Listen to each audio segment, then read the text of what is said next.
Alright, guys, back again. So let's talk about Boogeyman from 2005. And I'm not, again, I said 2005 immediately because I'm not going to be talking about the 1980 Boogeyman, which I have seen.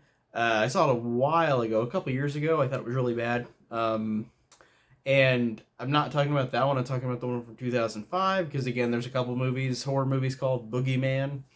And this one is, again, it's from 2005. It is a movie of its time. I watched this on PSP. Actually, I found at a flea market, I found the PSP movie for this for Boogeyman, and I'm like, I've never seen this before, so I just decided to get it. It was really cheap, so I finally got to watch it, and I thought that this movie was really lame. Unfortunately, I really wasn't a fan.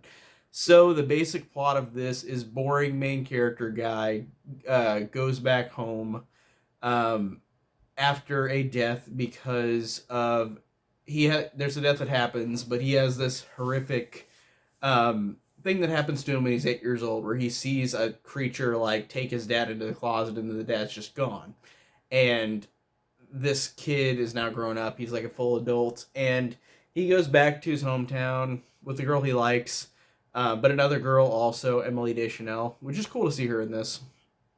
But he kind of just goes home and tries to find the mystery of what this thing is that killed his dad.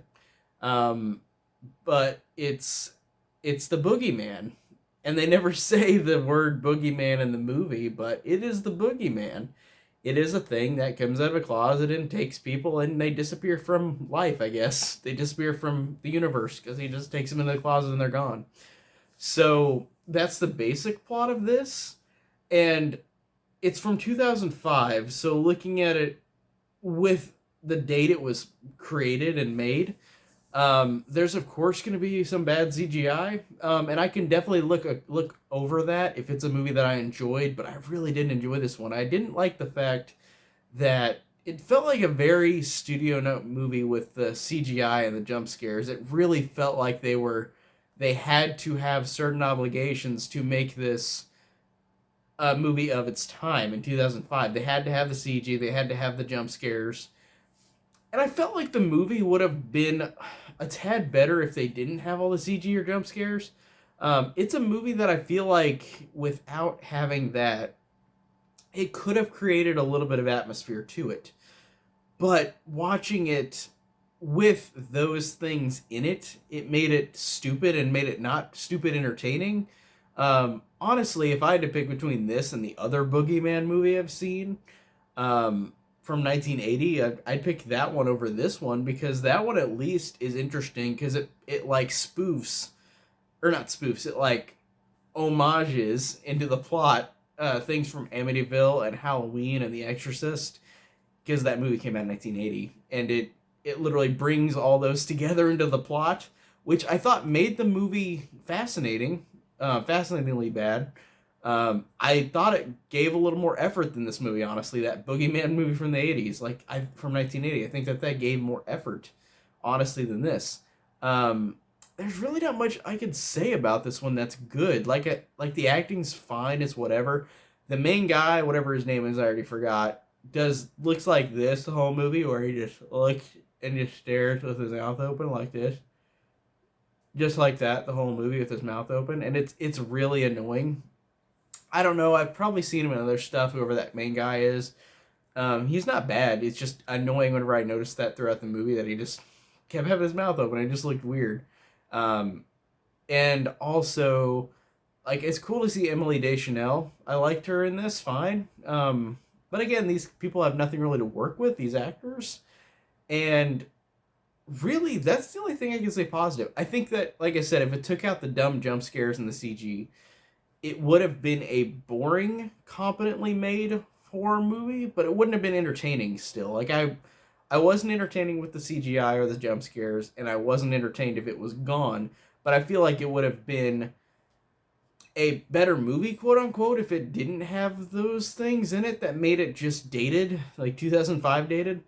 If you didn't have those things in it, it would have helped it, like, I think a little bit. Not enough to save it, because I think it's still pretty bad. It's still pretty uninteresting, but I do appreciate the fact that the movie didn't end on a jump scare. It did throughout the movie, but not the ending. You have to wait until the after credits to see that.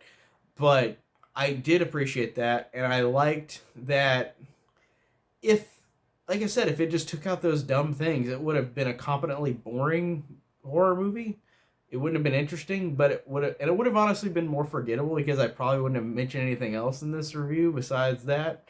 So, looking at it as a whole, it's really just, I think, kind of worthless. Like, I just did not like this one at all. Like I said, the other Boogeyman movie, I could watch that again.